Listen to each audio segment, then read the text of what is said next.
Bad, scribble bad எப்பவுமே கையில வச்சிருப்பேன். வண்டியில பின்னாடி உட்காந்துட்டே கிறுக்கிட்டு போன விஷயம் உங்களோட பகிர்ந்துக்கிறேன். இவ்வளவு காலையிலேயே பரபரக்கும் சாலையின் மத்திமத்தில் பூத்து சிரித்து தலை அசைக்கிறது ஒரு அரளி செடி. கூடலுக்காக ஒரு பெண் துணையை துரத்துகிறது ஒரு செவலை நாய். அம்மாவை போல மாமியாரும் இருப்பாங்களா என துவங்கி மொத்த உறவுகளையும் படம் போட்டு காட்டுகிறார். இல்லாத மகளோடு இயல்பாக பேசியபடி இருட்டடைந்த முகத்தோடும் அழுக்கடைந்த தேகத்தோடும் ஒருவர். இல்லாத மகளோடு இயல்பாக பேசியபடி இருட்டடைந்த முகத்தோடும் அழுக்கடைந்த தேகத்தோடும் ஒருவர். நல்லது, இப்படி துவங்கியுள்ளது இந்த காலை. இது அங்க நான் பார்த்த ஒரு காட்சி, அந்த டீ கடை வாசல்ல பார்த்த ஒரு காட்சி. வெவ்வேறு விதமா பரிணமிக்குது ஒவ்வொருத்தருடைய காலை அப்படிங்கிறதுதான். இன்னும் நிறைய அங்க கிடைக்கும். அந்த இடத்துல நிறைய ஞானம் பெறுற இடமா அந்த தேநீர் குடிக்கிற இடம் இருக்கும்.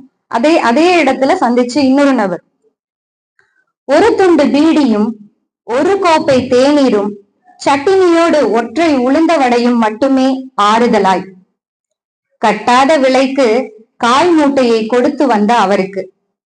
கட்டாத விலைக்கு காய் மூட்டையை கொடுத்து வந்த அவருக்கு. இந்த கவிதைகளை ரெண்டும் அங்க எழுதினது. இது காதல் பாடல்லாம் அண்ணா பாடினாங்க. ரொம்ப அவங்களுடைய குரல் வளம் ஒரு பிசிறு இல்லாத அருமையா இருந்தது. கண்மணி அண்ணா குரலும் நாக அண்ணா குரல் எல்லாம். ஒரு திடீர்னு எதிர்பார்க்காம வந்த ஒரு மழை. கவிஞர்களுக்கு, வியாபாரிகளுக்கு அது வசவு மொழியை கொடுக்கும்.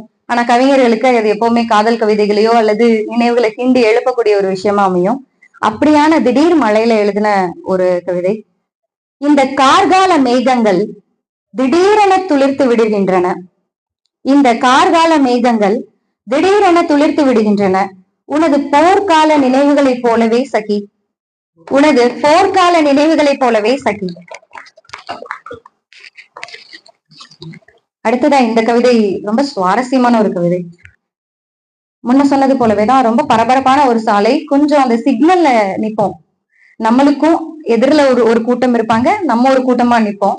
இடைப்பட்ட அந்த சாலையில இருக்க அந்த வெறுமை அருமையா இருக்கும்.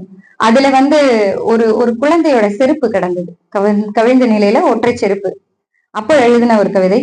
மழை ஓய்ந்த மண் தரையில் வீழ்ந்து கிடக்கிற ஒற்றை ஆவாரை மலருக்கொப்ப விழுந்து கிடக்கிறது நடுச்சாலையில் குழந்தையொன்று நழுவ விட்ட ஒற்றை செருப்பு. நடுச்சாலையில் குழந்தையொன்று நழுவ விட்ட ஒற்றை செருப்பு. நன்றி.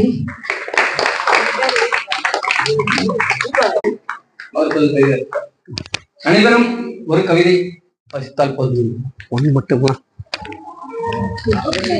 ஒண்ணு மட்டும் தானா? நேரம் சரிங்க.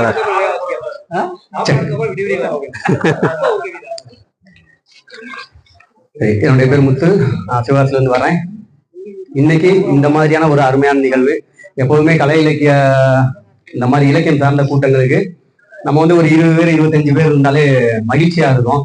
அதுவும் காலையில இருந்து இவ்வளவு நேரம் இந்த இலக்கியத்தோடய பயணிச்சு இரவு நேரத்துல ஒரு 50க்கும் மேற்பட்ட எழுத்தாளுமைகளோடு இந்த ஒரு நேரத்தை நம்ம செலவிடுறது அப்படிங்கிறது மிகப்பெரிய அளவுல ஒரு மகிழ்ச்சியை கொடுக்குது. அதோடு நல்ல அனுபவத்தையும் கொடுக்குது அப்படின்றத சொல்லிக்கிட்டு என்னுடைய கவிதையை நான் ஆரம்பிக்கிறேன்.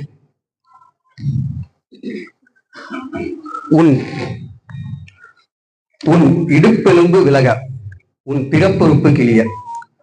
உன் இடுப்பெலும்பு விலக உன் பிறப்பொறுப்பு கிளிய. உன்னில் இருந்து வந்த என்னை உன் கண்ணீர் துடைத்த புன்னகையால் வடுடி வரவேற்ற என் தாயை. உன் மார்பகங்களை என் குறும்பற்களால் புண்ணாக்கிய போதும் வழியில் கலங்கிய கண்களோடு செல்லமான அதட்டலோடு மகிழ்வாய் தந்தாய் தாய்ப்பாலை. மொழியறியாத என் மொழியறிந்து குணம் உருவாகாத என் குணம் புரிந்து எந்த தெரிதலும் எந்த புரிதலும் எந்த உலகமும் அறியாத என்னை காதலித்த முதல் காதலி நீ. வணக்கம்.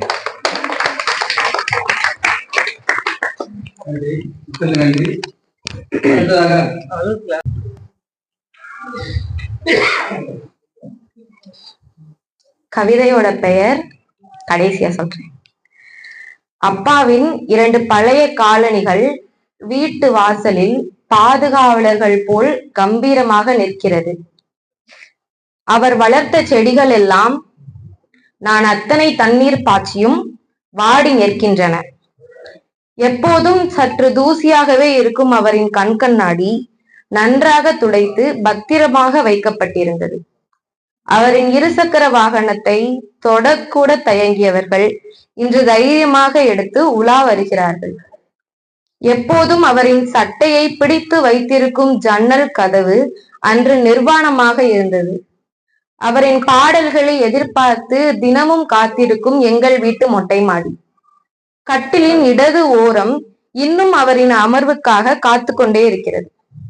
ஆனால் அவரோ இந்தா வந்துவிட்டு விடுகிறேன் என்று நெடுங்கால விடுப்பு எடுத்து சென்றிருக்கிறார். தலைப்பு இறந்த பின்பு அன்பு. இனிய இரவு வணக்கம். இது இங்க வந்து எழுதினது. நாய்களின் தொல்லை தாங்க முடியவில்லை. நாய்களின் தொல்லை தாங்கவே முடியவில்லை.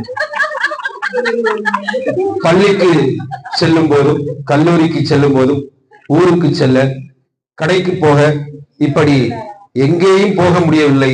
தெருவெல்லாம் நாய் தொல்லை. சிறுசு முதல் பெருசு வரை யாரையும் விட்டு வைப்பதில்லை இந்த நாய்கள். லைசன்ஸ் உள்ள நாய்கள், லைசன்ஸ் இல்லாத நாய்கள், பேதமெல்லாம் இல்லை. எந்த நாய்களும் விட்டு வைப்பதில்லை எங்களை. பகலில், இரவில், தெருவில், அலுவலகத்தில், கோயிலில், எங்கும் தனியாக சென்றாலும் இந்த நாய்கள் எங்களை விட்டு வைப்பதே இல்லை. பின்னாலேயே தொடர்ந்து வருகிறது. இவற்றில் தெருநாய்கள் மீது மட்டும் ஏன் நீதிமன்றங்கள் பாய்கிறது, குறைக்கிறது? நீங்கள் பாதுகாப்பாய் வீட்டிற்குள்ளேயே வளர்க்கும் நாய்கள் வீட்டிற்குள்ளேயே தினம் உங்களை கடித்து வன்மம் காட்டுவதெல்லாம் ஏன் நீங்கள் சொல்ல மறுக்கிறீர்கள்? நீங்கள் பாதுகாப்பாய் வீட்டிற்குள்ளே வளர்க்கும் நாய்கள் உங்களை வன்மத்தோடு கடிப்பதையெல்லாம் ஏன் நீங்கள் வெளியே சொல்ல மறுக்கிறீர்கள்? எவற்றை கண்டாலும் எப்போதும் எதன் மீதும் காலை தூக்கி சிறுநீர் கழித்துவிட்டு ஓடுகின்றன இந்த நாய்கள். நீங்கள் வளர்த்து கட்டவிழ்த்து விட்ட இந்த நாய்கள் கரண்ட் கம்பத்தின் மீதும், கல்தூண் மீதும், சர்வே கல்லின் மீதும் காலை தூக்கி அடிக்கிறது. நீர் காத்த ஐயனாருடன், காலமாடனுடன், கருப்பனுடன் துணைக்கு போகும் என் நிலம் காக்கும் நாய்கள் காவி நிறத்தை பார்த்தாலே காலை தூக்கிவிடும். மறந்து விடாதீர்கள். கழுத்துணை மட்டுமல்ல, காவி நிறத்தை பார்த்தாலே காலை தூக்கிவிடும். எத்தனை முறை விரட்டிவிட்டாலும் எப்படியாவது ஏதோ ஒரு முட்டுச்சந்தில் நுழைந்துவிட துடிக்கும் இந்த நாய்கள் இப்போது மலை மீதும் ஏற தொடங்கிவிட்டது. இன்னும் எத்தனை நாள்கள் மெய்நிகர் சந்திப்பிலேயே இருக்க போகிறோம் நாம். இன்னும் எத்தனை நாள் மெய்நிகர் சந்திப்பிலேயே இருக்க போகிறோம் நாம். நன்றி.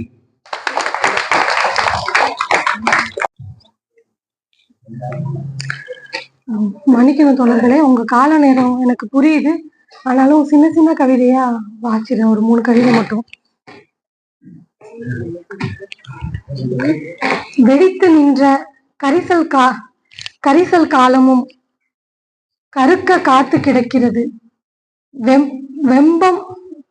வெண்மை விடுத்தூது கருமையை உயிர் குவளைக்காக சூழ்ந்து போகிறது. மலை சூழ் ராசையை, இந்த மலைதான் இந்த பாளையத்தின் பாட்டரசன்.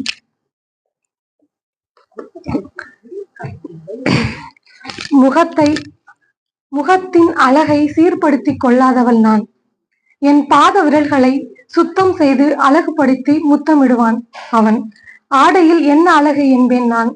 ஆடையே அழகுதான் என்று நவீன மங்கையாக மாற்றுவான் அவன். நீளமான கூந்தல் வளர்ப்பவன் நான். அளவான கூந்தலை பெண்களுக்கு போதும் என்பான் அவன். நான் கவிஞர், அழகை, மகிழ்ச்சியை அனைத்தையும் எழுதுவேன் என்பேன். மக்கள் உங்களின் கழிவிறக்கங்கள் வேண்டாம் என்பான் அவன்.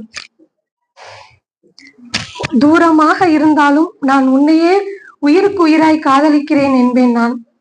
முடிந்தால் என் அருகே வந்து என்னை காதலிப்பான் என்பான் அவன். காதலி என்பான் அவன்.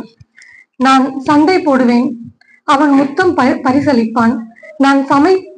நான் சமைக்காத அதிகமான என் வாழ்நாளில் அவனே சமைத்து ஊட்டி சரித்திரம் படைத்தவன். இயற்கையின் ஓவியத்தை பிரம்மாண்டமாக வரைந்தவன். அணிலின் இசையையும் குருவியின் பாடலையும் வண்ணத்து பூச்சியின் வண்ண காதல் பாடலையும் உணரச் செய்த அன்பு மொழியானவன். சாலையோர பயணத்தின் புல்லும் பூவும் பனியின் பாடல்களை கேட்கச் செய்தவன். அடர்ந்த மெல்லிய கூந்தலையும் பட்டை தீட்டிய புருவத்தையும் அழகு இதழையும் கொண்ட மூத்த குடி தமிழ் குடியின் முந்தைய எச்சத்தின் கம்பீர வடிவம் அவன். இந்த கவிதையின் தலைப்பு கனவு. அடுத்ததாக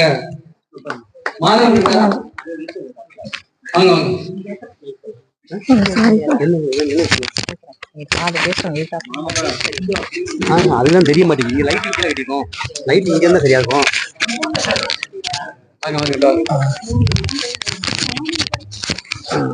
கவிதை சூப்பர்பா.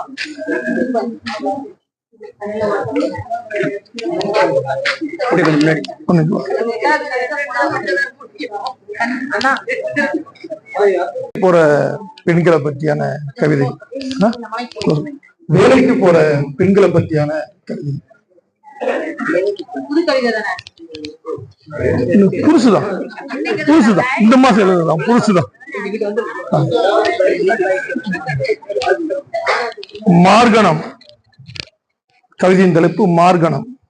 மார்கணம் மார்கணம் மார்கணம். மார்கணக்குதுக்கா குதுகுதுன்னு வருதுக்கா, ஒர்க்லோடு போட முடியுமான்னு சந்தேகமா இருக்கு. மார்கணக்குதுக்கா குதுகுதுன்னு வருதுக்கா, ஒர்க்லோடு போட முடியுமான்னு சந்தேகமா இருக்கு. வெரசா கக்குசுக்கு போ, சுவத்துல பீச்சு விட்டு வந்து வேலையை பாரு. எனக்கு பிள்ளை பிறந்தப்ப நானும் அதைத்தான் செஞ்சேன். பெண்களுக்கு புரியும் நினைக்கிறேன்.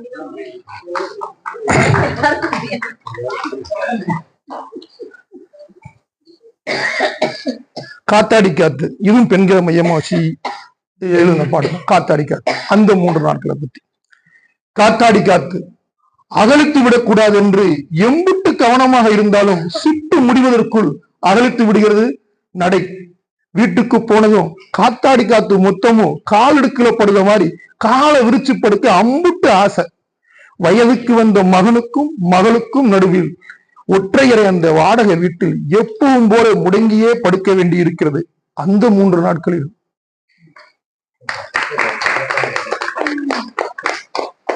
தீர்மானங்கள், இதுவும் வேலைக்கு போற பெண்களை பத்தி தான். நீங்க சொன்ன கவிதை தான். அம்மா ஆம்லேட் போட்டு கூட, அன்பாய் கேட்டால் மகள். பொருள் ஆவேசமாக கத்தினாள் அம்மா. அன்றிரவு எப்போதும் மார்பணித்து தூங்கும் குழந்தை முதுகோரம் முடங்கி படுத்திருந்தது. நள்ளிரவில் விழித்தவள் பிள்ளையின் தலைவரடி இனி வேலை கிளப்பை வீட்டில் காட்டுவதில்லை என்று தீர்மானித்தாள். அதற்கு முன்பாகவே இனி அம்மாவிடம் ஆம்லேட் கேட்பதில்லை என்று தீர்மானித்து உறங்கி போயிருந்தது குழந்தை. என்னக்கா இம்புட்டு வேர்வை சட்டையெல்லாம் நனையும்படி, என்னக்கா இம்புட்டு வேர்வை சட்டையெல்லாம் நனையும்படி என்று கேட்டேன் அவளிடம். பதிலேதும் சொல்லாமல் வேதனை சிரிப்புடன் நகர்ந்தாள் அன்றவள். பால் முறிந்து வடிந்து படிந்த தடத்தை மறைக்க அவள் ஊற்றிய தண்ணீர் என்று இன்று சட்டை நனைக்கும் போதுதான் தெரிந்தது எனக்கு. ஓ, அன்று அவள் இழந்தாய், இன்று நான் இழந்தாய். எனக்கு ரொம்ப மனசுக்கு பிடிச்ச நான் வாசிட்டு போயிருந்தேன். ஐயா ஐயா ஐயா ஐயா ஐயா இருக்காங்க, இல்ல ஐயா இருக்காங்க. ஐயா உங்களால ஒரே ஒரு பொன்னாசன் ஐயா இருக்காங்க.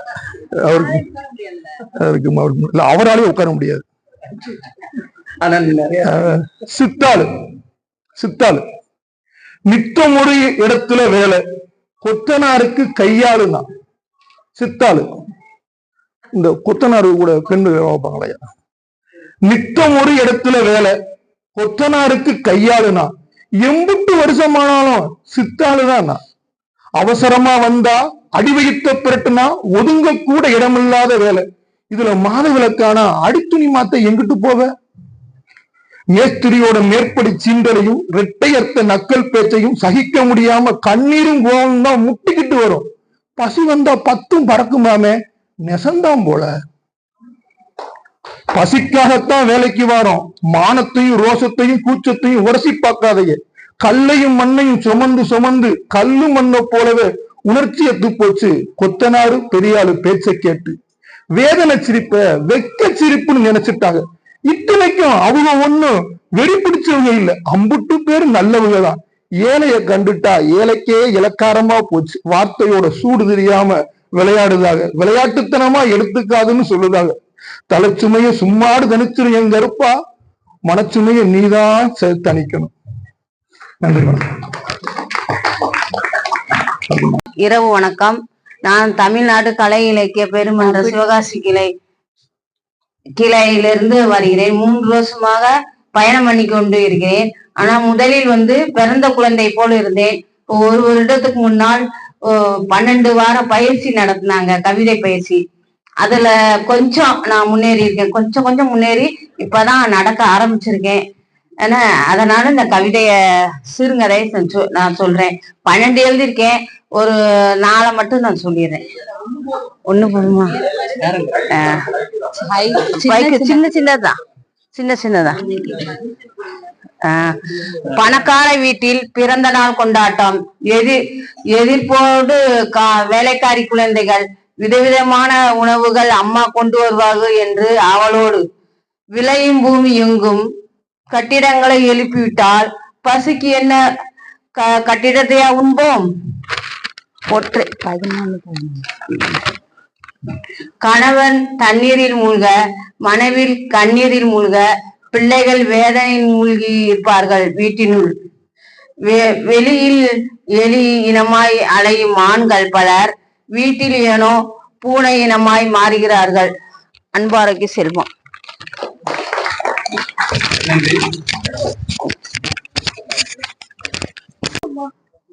நான் எழுதியிருக்க இந்த கவிதையோட தலைப்பு கேடு கெட்ட. நரை கொண்ட வானம் நான், என் நரைத்த முடி உதிரிகளை மலை துளிகள் என்கின்றனர் மழலை சாளரங்கள். கரை கொண்ட கடல் நான், என் நுரைகளை பல்துளைக்கு எச்சில் என்கின்றனர் மீனவ பயணிகள். திரை கொண்ட அழகி நான், என் ஒப்பனைக்கு ஏன் இத்தனை ஒப்பந்தங்கள்? பிறை என்ற பெயர் கொண்டவர்கள் நான், என் நதி முக அழகில் ஏன் இத்தனை ஆண்மை கற்கள்? சமையல் கட்டுக்கொள்ளும் சுமைகள் கட்டித்தள்ளும் உனக்கில்லையா இரக்கம் என கேட்கும் தருணத்தில் தான் உடைகிறேன் கேடுகட்ட ஆண்மகனாய் நான். பொன்னிற்கும் பெண்ணிற்கும் வேறுபாடறிய தெரியாத நான் அடகு படகில் அமர்த்த நினைத்தேன். வருந்துகிறேன், திருந்துகிறேன், பெண்ணின் புனித வாழ்வை அமிர்தமாய் அருந்துகிறேன். இல்லை, என்னை பெண்களின் கைகளாலே தூக்கிலிடுங்கள். புனிதமாக நினைக்காத பெண்களாலே என் மரணமும் புனிதமாகட்டும். நன்றி. அடுத்து அனைவருக்கும் வணக்கம். எனக்கு ஒரு ஆசை அப்படின்ற தலைப்பு. குயிலும் மயிலும் கிளிகளும் குருவிகளும் துயில் எழுப்பும் சேவலும் இன்னும் பிற பறவைகளும் என் நாட்டு வானில் பேசியபடி பறந்து செல்லும் ஓசை என் காதில் விழ வேண்டும். ஆயுதங்கள் சுமக்கின்ற போர் விமானத்தின் ஓசைக்கு தடை போட வேண்டும். ஆயுதங்கள் சுமக்கின்ற போர் விமானத்தின் ஓசைக்கு தடை போட வேண்டும். நாற்று நடும் குலவை ஓசை, நடனமாடும் சலங்கை ஓசை, கூத்து மேடை பாட்டு ஓசை, சிரிப்பு ஓசை, உரிமை மேல உடுக்கை ஓசை, ஊர் விழாக்கள் ஒளிபெருக்கி ஓசை என் காதில் ஒலிக்க வேண்டும். உயிர் வாங்கும் ஏவுகணை ஓசை மட்டும் வேண்டாமே. நதியோசை அலை ஓசை, நம் தமிழ் நாடெல்லாம் புலவர்களின் கவியரங்க ஓசை, வீதியெல்லாம் சிறுவர்கள் விளையாடும் ஓசை, படிக்கின்ற ஓசை, கோயில் மணி ஓசையும் காதில் விழ வேண்டும். ஒவ்வாத போராசை மட்டும் அடங்கிவிட வேண்டும். ஒவ்வாத போராசை மட்டும் அடங்கிவிட வேண்டும். இன்றைய நிலை ஒரு சிறிய கவிதை. 10 ஜாதகம் பார்த்து 9 பொருத்தம் பார்த்து 8 ஊர் தள்ளி 7 லட்சம் கொடுக்கறாங்கன்னு 6ஆம் நாள் தேதி குறித்து 5 பேர் தலைமையில் கல்யாணம் முடிச்சு 4வது நாளே வாந்தி எடுக்கலன்னு 3வது நாளே சண்டை போட்டு 2ல 1 முடிவு தெரிஞ்சுட்டு இப்போ ஒத்தையில நிக்கிறாங்க.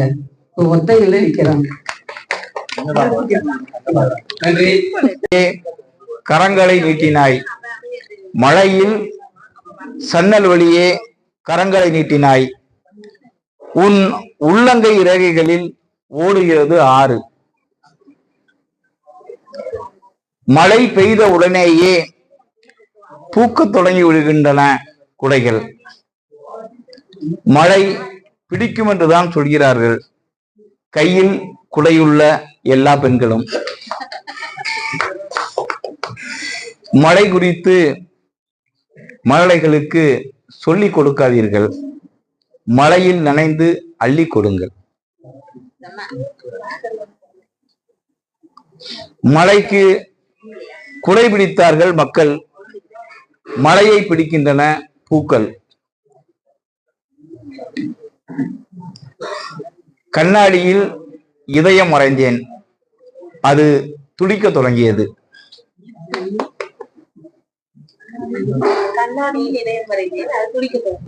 உனக்கு மழை பிடிக்கும் என்றாய், எனக்கு குடைகளையே பிடிப்பதில்லை.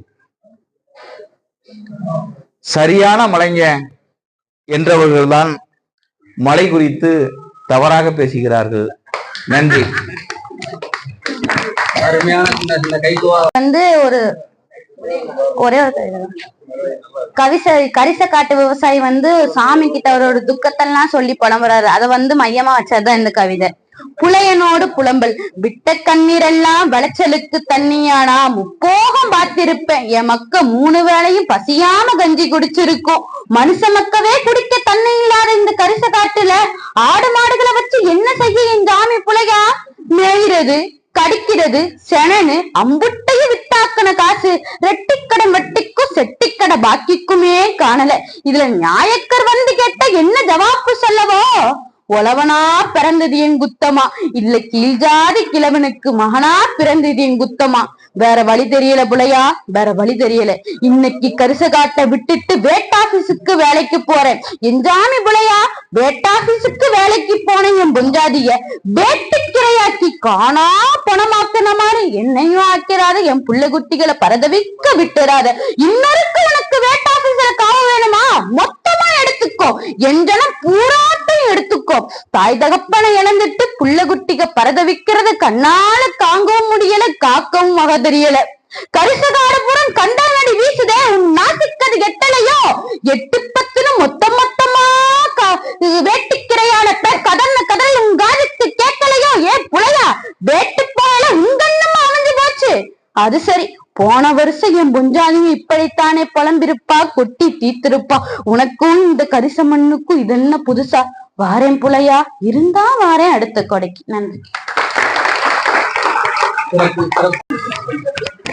அனைவருக்கும் இனிய வணக்கம். தலைப்பு விடை தெரியாத கேள்வி.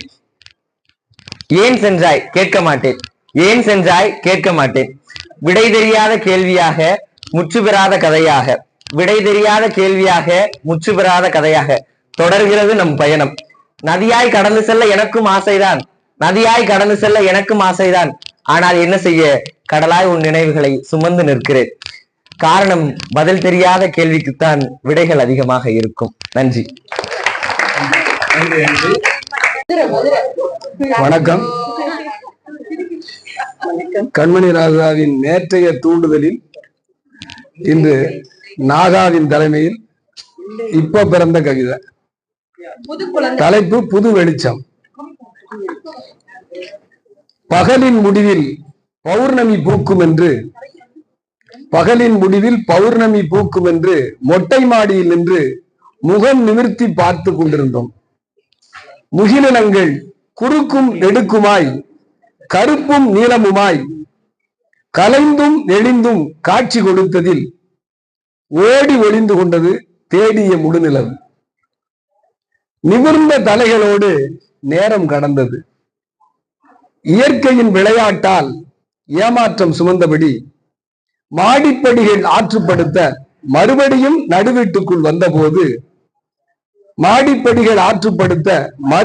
நடுவீட்டுக்குள் வந்தபோது எல்லா முகங்களிலும் புது வெளிச்சம். ஆகா, என்னே இயற்கையின் திருவிளையாடல். உத்திர தொட்டிலில் உதைத்துக் கொண்டே பழைய வேட்டியை விலக்கி பார்த்தது எங்கள் பௌர்ணமி நிலவு. நன்றி, வணக்கம். நன்றி. ஆண்டோர்களே, அறிவுடைய சான்றோர்களே, அனைவருக்கும் எனது முதற்கல் அவை வணக்கம். எந்தையும் தாயும் எமக்களித்த வாழ்க்கையில் நான் கண்ணை எறிந்து கந்தனருளால் கவிபுரையும் விந்தையை எண்ணி வியந்துதான் போகிறேன். இந்த நிலையில் சிந்தையில் சிந்திடும் சிந்தனைகள் இந்த கவி சந்தையில் முத்தியிட சாத்தியமா? என் சிந்தையில் சிந்திடும் சிந்தனைகள் இந்த கவி சந்தையில் முத்தியிட சாத்தியமா? ஆயினும் என் முந்தைய கவிகள் முன்மொழிந்த மந்திர மொழிதனை நான்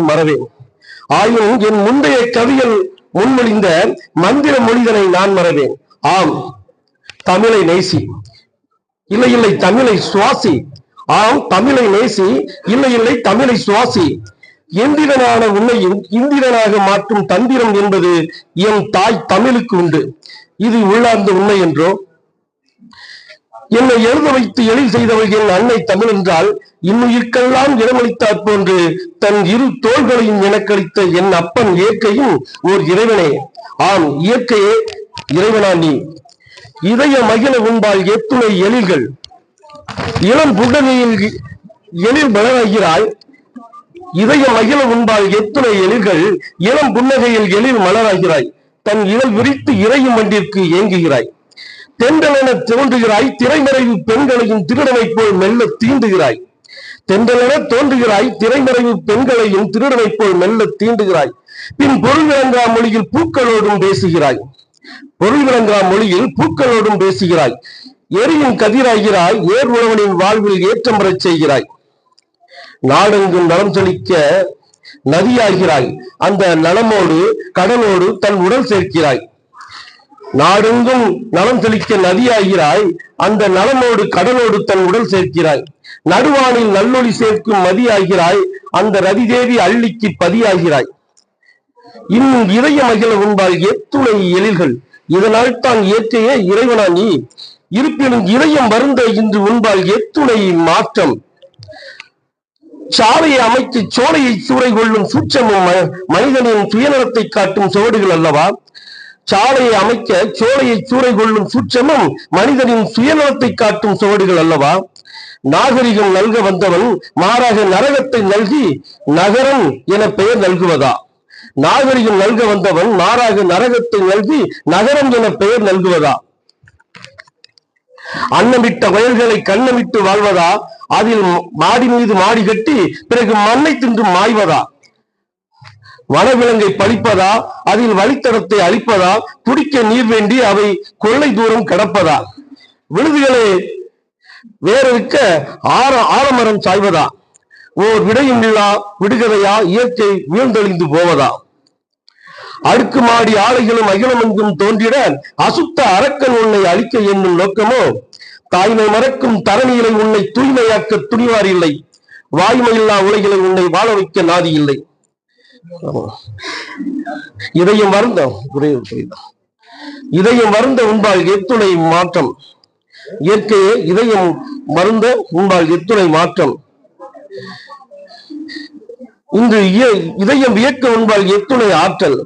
வான்வெளி கொண்டு நீ வடிக்கின்ற கண்ணீர் இந்த வீண் உலகை வீழ்த்தும் வீரியம் கொண்டதல்லவா?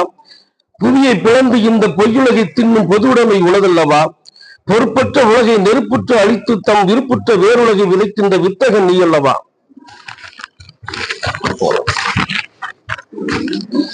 போலி பூ உலகை புறந்தள்ளி ஒழுத்திட ஆழி பேரொழி கொண்டு அழித்திட இயலாதோ? ஓய்வு பெற்று ஓய்வு பெற்று ஒழுங்கிட உறுதி கொண்ட உலகமோ அதை வாய்வு கொண்டு வழங்கிட வழியின்றி போகுமோ? ஈடில்லா இயற்கைக்கும் வீடு இல்லை எனும் பொழுது இவ்வுலகம் இருந்தன்ன இறந்தன்ன. அந்த பெண்மை குரல் செவிசாய்த்து பெரும் மதுரையை அளித்தாய். இன்று வன்முறையை வளராது சாய்க்க உன் வடிவம்தான் யாதோ? உண்மையும் உருக்குலைய உன்னிலையும் ஊமையோ? பேசு இயற்கையே பேசு, பெரும் புயலென பேசு. வீசு இயற்கையே வீசு, வெறி எரிமலை உடைத்து வீசு. மாசுபட்ட இம்மாநிலங்கள் மாண்படையட்டும். ஒரு கவிதை இல்லையா? ஒரு கவிதை தோழர் கண்மணி ராசா அவர்களுக்கு நன்றி. என்னுடைய கவிதை.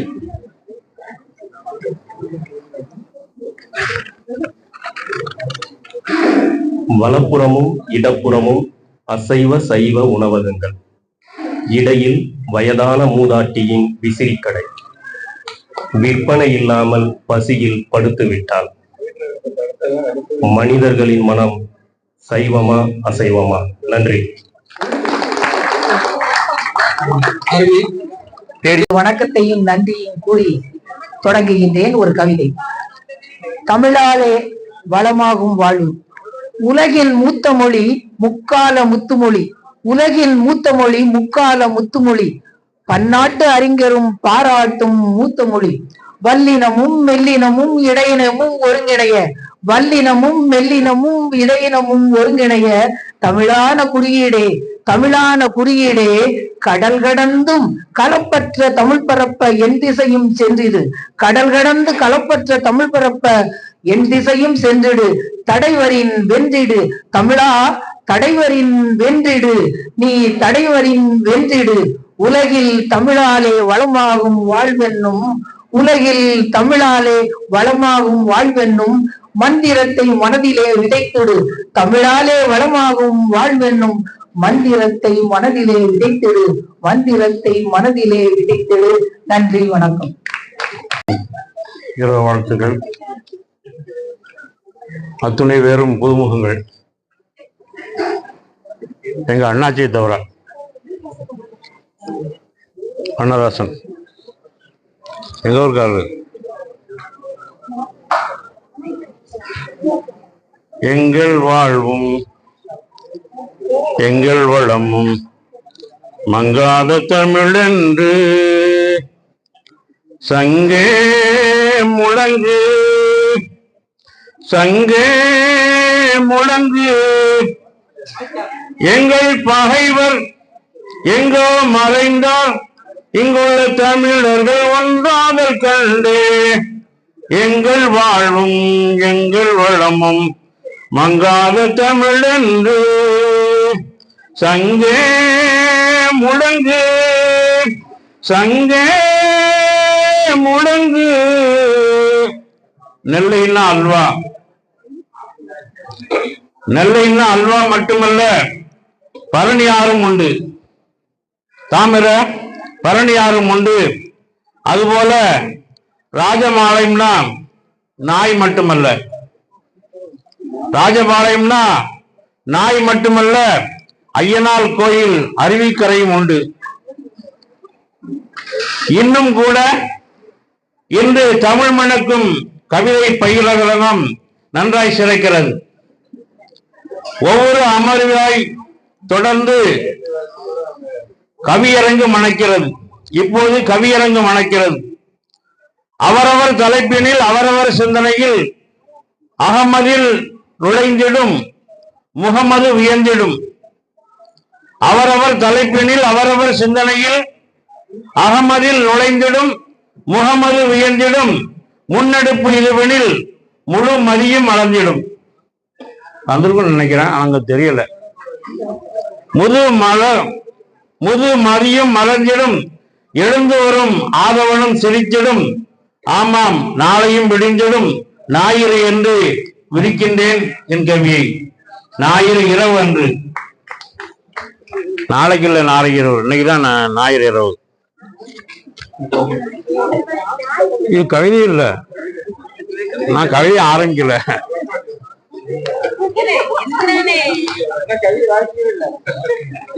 தலைப்பு அமுதூரும் அழகு தமிழ் வாழ்க. அமுதூரும் அழகு தமிழ் வாழ்கவென அழகாய் கழிபிடித்து தர வந்தேன். கரவொளியும் தந்திடுவீர். கேட்டு வாங்க வேண்டியிருக்கு. கவி வெடித்து தர வந்தேன், கரவொளியும் தந்திடுவீர். புவிதெண்ணில் சிறக்கின்ற ஆர்வலரே, அறிஞர்களே, செவிதெண்ணை தந்திடுவீர். சற்று நேரம் சந்தோஷமாய். வருத்தமா உட்கார்ந்துருக்க வேண்டாம். அகிலம் வியக்கும் வள்ளுவத்தை தந்தது இந்த தமிழ் அல்லவோ. அகிலம் வியக்கும் வள்ளுவத்தை தந்தது இந்த தமிழ் அல்லவோ. ஈரடி குரலால் முப்பாலும் உணர்த்தினாரே முழுமையாக. அமுதாய் ஊரும் அழகு தமிழை பாடாத நாவும் உண்டோ உலகில். இயலாய் இசையாய்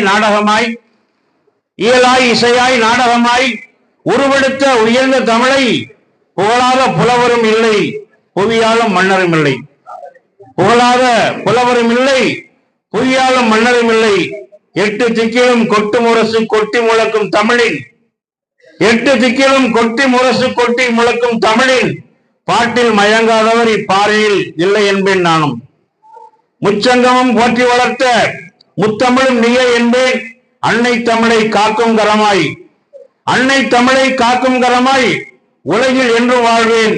பெண்ணை போற்ற அவள் கண்ணை போற்ற இந்த தமிழும் உதவும். இலக்கிய சோலையில் தென்றலாய் வீசிலும் காற்றும் நீயே. இலக்கிய சோலைகளில் தென்றலாய் வீசிலும் காற்றும் நீயே. என் உயிரில் கலந்தாய், உணரில் நிறைந்தாய். உனை நாளும் மறப்பேனா. ஆதியில் தோன்றிய அமுத தமிழே, சோதியாய் ஒளிர்வாய் நின்று. தமிழா நீ பேசுவது தமிழாவென நானும் கேட்கின்றேன் தயவாக. நல்ல தமிழ் பேச நாணுவதும் ஏனோவென உனையும் வினாவுகின்றேன். எத்தனை மொழி படித்தாலும் மறவாதே செந்தமிழை நீ. மொழிகளின் கருவூலமாய் பிறந்திட்ட உனை என்றும் பிரியேன் நான். விழியில்லா குருடனுக்கும் வழியாக விளங்கிடும் தமிழே, பேசுவோமே பெருமையாக, பேர்களும் பெற்றிடுவோம் என்றும் நிலையாக. வாய்ப்புக்கு நன்றி கூறி வரட்டுமா என்ற வண்ண வார்த்தையோடு முடித்திடுவேன். வரட்டுமா? இந்த அடியனின் அன்பு வணக்கம். இந்த சின்ன கவிஞரின் ஒரு சிறு கவிதை. காசாவில் தொழில் புரிந்தோர் கருகிய சடலமாய் மிதக்கின்றனர். கொடுங்கோலுக்கு விடையளித்து செங்கோலுக்கு வழிவிடுவோம். சமாதான புறாவை தூது அனுப்பியிருக்க கூடாதா? எங்கே சன்மானமாய் இஸ்ரேல் நாட்டினர் உங்கள் உயிரையும் கேட்பார்கள் என்று எங்கே ஒளிந்து கொண்டிருந்தீர்கள் தோழர்களே? 200 நாட்களுக்கு முன் விடுதலை ஓலை அனுப்பியிருந்தால் பிணக்குயில்களுக்கு மத்தியில் துன்பப்பட்டிருக்க மாட்டோம் நானும்